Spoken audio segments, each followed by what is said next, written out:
In the bed next to the squash patch, we've got a bunch of fall things growing. First up is I've got my leeks, which have been growing since late spring. They are still fairly scrawny. They're getting fatter, and I really should have done some thinning on them earlier this season. I just didn't get to it. And I'm glad I have these because I had a terrible onion crop this year, and I'm going to be relying on the leeks to carry me through until my bunching onions come on.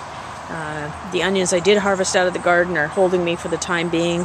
Leeks will come on next, and that's how we're going to limp through a bad onion year this year. Next to them are some Gonzalez cabbages. These are the small-headed cabbages, and I planted them out about a month ago, and they're really coming along nicely, although I do have some pest damage on this one. You can see on the leaves, and something's been chewing on it. Not bad though, and I don't get too terribly worried about a little bit of chomping until they start decimating the plant.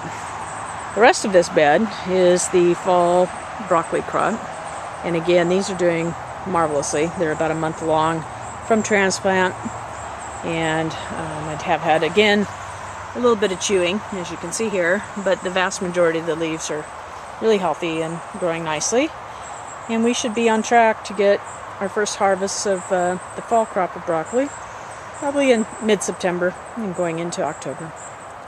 So that's good. So that's about time everything starts slowing down in the rest of the summer garden. The next bed over is the bed that had the spring-planted shelling peas, and of course the peas have long been pulled out and harvested and froze for the year. This bed will be my garlic patch and a portion of my onion patch for next year. The back sections are open at the moment because I'm saving them for the garlic, which I'll plant up later this fall. The front section, though, I did plant up with, let's see if we can see them here, some onions which are growing and will be overwintered. I'm going to give this one more go. I've done it before and had not the greatest of results, but I did the overwintering using transplanted onions, and so this is just a group that I had just direct seeded, and we'll see how this does. And I also direct seeded them earlier in the hopes that I could get them further along before the fall and winter cold rains and cold weather arrives. I'm also going to be covering this bed, or at least this section of bed, with a plastic cover and see if I can be successful with that. I just really need to improve my onion game. It's been not as good a crop for me the last several years, and need to see what, change it up a bit, see if I can improve it. And speaking of onions, I've got a bed here back behind the greenhouse that has some dwarfed fruit apple trees that are growing, and they're doing great. If you can see, they're really coming along nicely, and between them I have growing, covered to protect them from, again, cats and birds, or at least my big birds, the chickens. But underneath that is some bunching onions and some salad onions that I have direct seeded and have been growing for several months now, and these are coming along really nicely. And this is going to be what comes behind the leeks to give me some fresh eating needs onions through the winter, since my regular onion crop just did horrible this year. So this is kind of my fallback position, is I need to have onions. I can't cook or live without onions, so I'm going to rely on fresh ones more than I do my storage ones this year. So this bed's coming along good, and I'm really happy to see it happening, since I need my onions. Back towards the very back of the garden, the older section, I've got this one bed that is in perennial plantings. It gets a minimum of sun, and it is a little difficult to manage because of where it's located on a hill. It comes down off of the rest of the garden.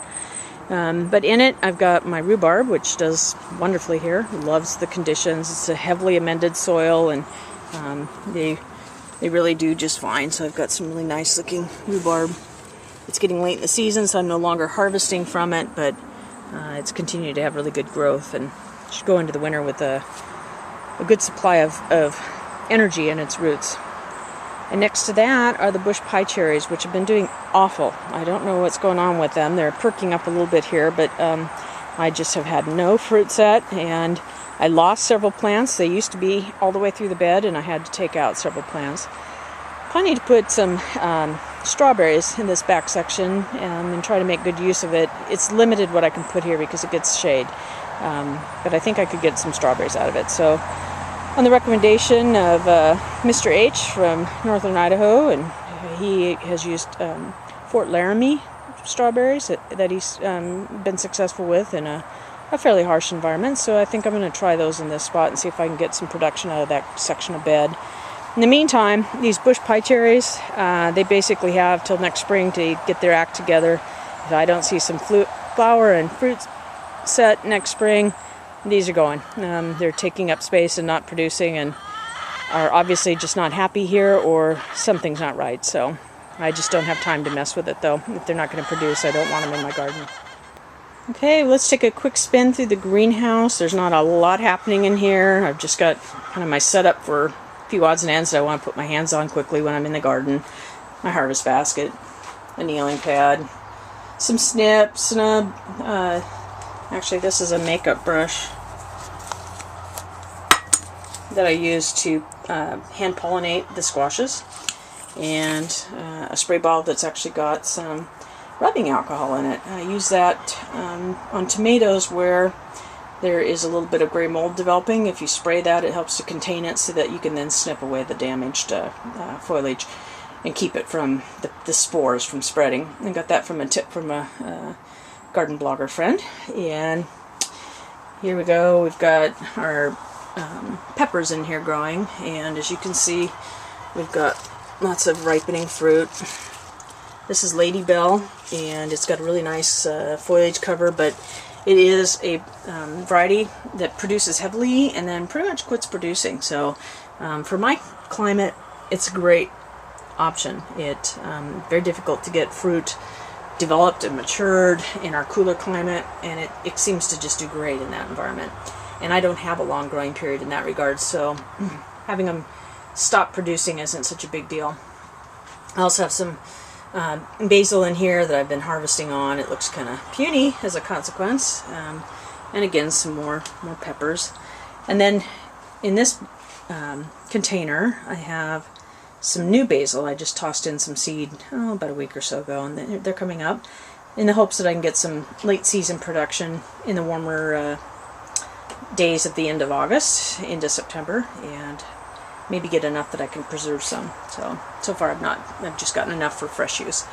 And again, some more peppers. So this pepper plant has been chewed on by bugs. That happened actually earlier this season, and then it stopped, and I haven't worried about it. So that's the greenhouse. There's not much happening in here other than peppers and some basil, and basically a station for me to work out of as I'm in the garden.